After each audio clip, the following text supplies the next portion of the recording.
Bonjour, bienvenue dans la série sur la physique des particules. Donc nous continuons sur les relations de dispersion avec l'approximation à deux particules. Et conformément, donc on avait vu les coupures qu'il fallait effectuer sur l'axe des réels, et conformément à la relation qu'on avait vue, limite quand epsilon tend vers 0 de 1 sur x de x' moins x moins ou plus epsilon qui est égal à la partie principale de 1 sur x' moins x plus i pi delta x' moins x. Donc conformément à cette relation,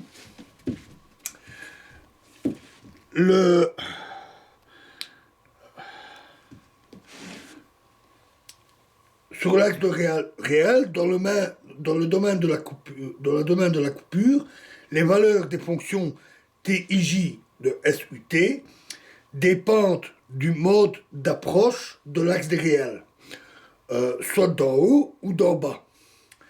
Pour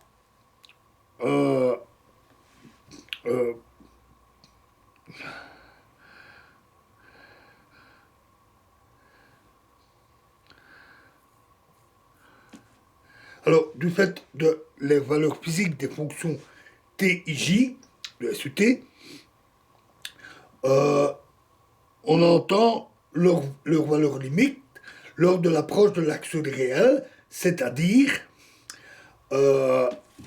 pour leur valeur pour les voies TI SUT, TIJ SUT,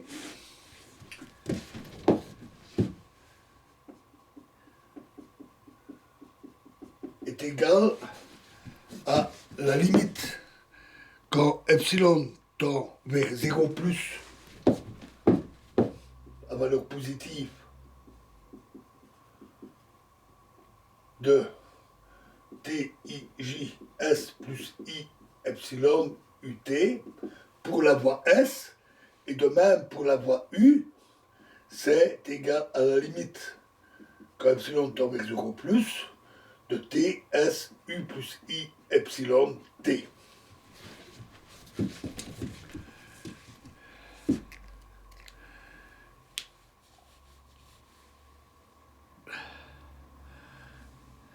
La relation entre les variables S U T qu'on avait vu, S plus U plus T égale les sommes des masses au carré, on avait vu ça. Cette relation montre que les valeurs de UI plus I epsilon correspondent aux valeurs S moins I epsilon.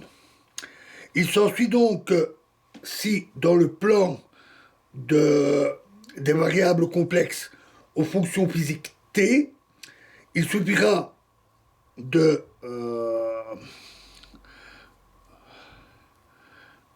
prendre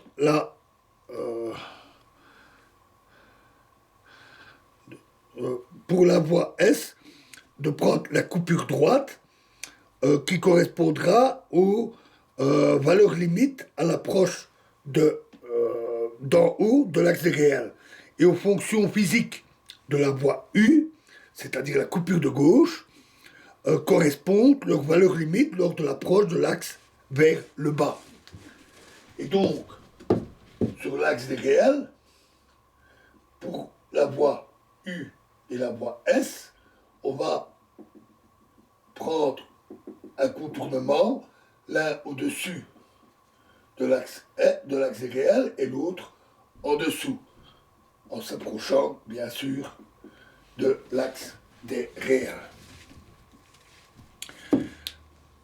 En général, une relation de dispersion peut s'écrire, alors soit pour des fonctions TIJ de SUT,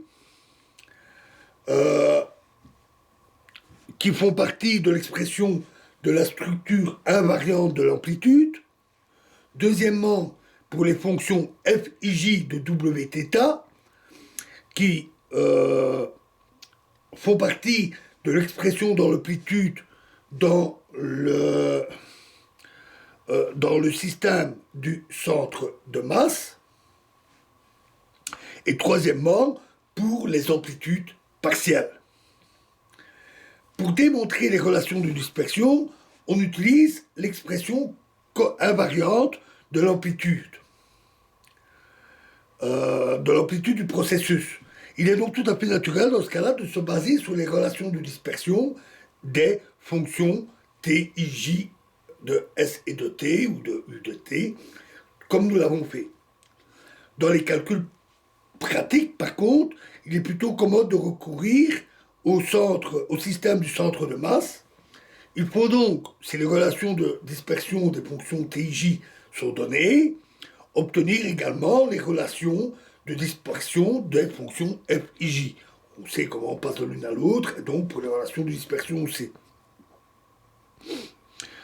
Au lieu du système du centre de masse, on peut aussi opter pour le système du laboratoire. À l'aide des relations de dispersion de FIJ, on peut obtenir celle des amplitudes partielles. Alors, le mérite de ces relations consiste en ce que la condition d'unitarité permet de les transformer en équations intégrales, plus abordables.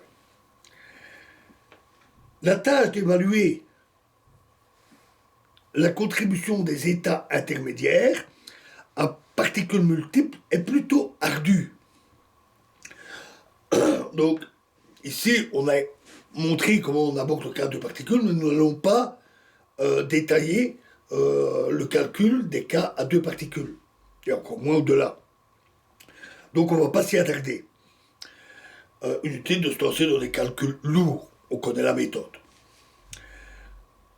Comparons les modes de calcul de l'amplitude d'un processus qui font intervenir d'abord la théorie des perturbations ou ensuite les relations de dispersion. On en avait déjà parlé. Le trait commun des deux méthodes est la représentation de l'amplitude sous la forme d'un développement en série. Et la différence consiste que pour la théorie des perturbations,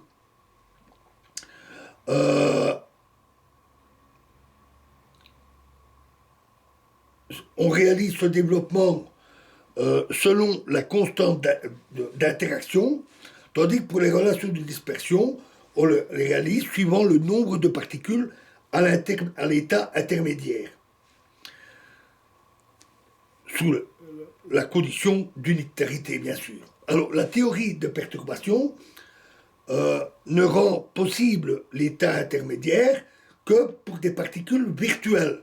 On en avait parlé, c'est-à-dire que tel que P carré est différent de M carré. Les particules virtuelles ne sont pas sur la couche de masse.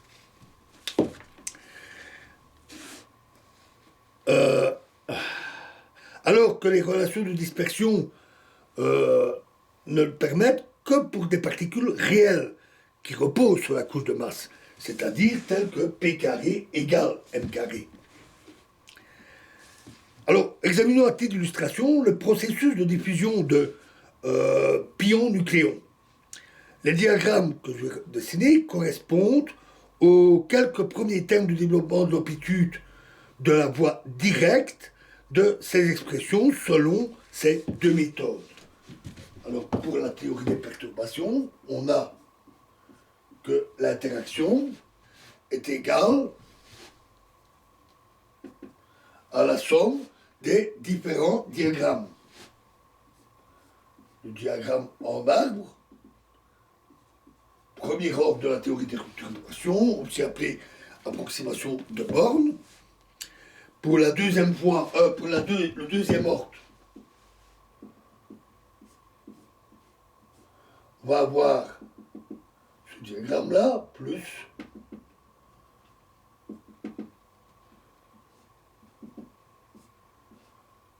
ce diagramme-là. Ça, c'est le deuxième ordre. pour le troisième ordre, on va avoir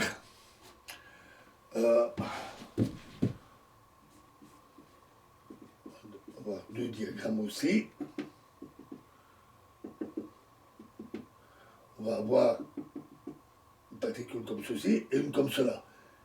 Et là, une particule ainsi et une particule comme ceci. Et ceci donc pour le troisième ordre.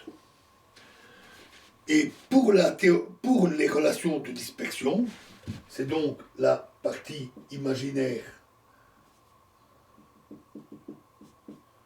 est égale à la somme de diagrammes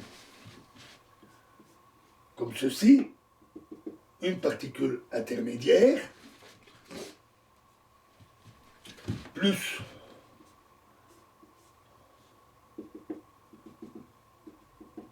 deux particules, plus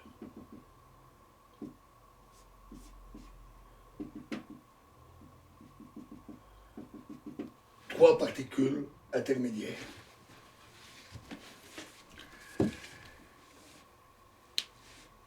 Alors, nous avons déjà vu que dans le calcul des thermapôles, les éléments de matrice associés au diagramme du premier terme du développement coïncident dans les deux méthodes. On le voit bien sur ces deux diagrammes.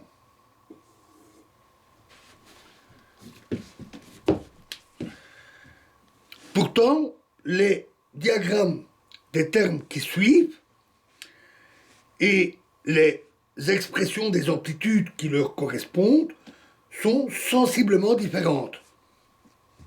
En particulier, le diagramme à deux particules, déjà, permet d'évaluer dans le cadre des relations de dispersion la contribution à l'amplitude de la résonance πn, ce qui est impossible dans le cas de la théorie des perturbations.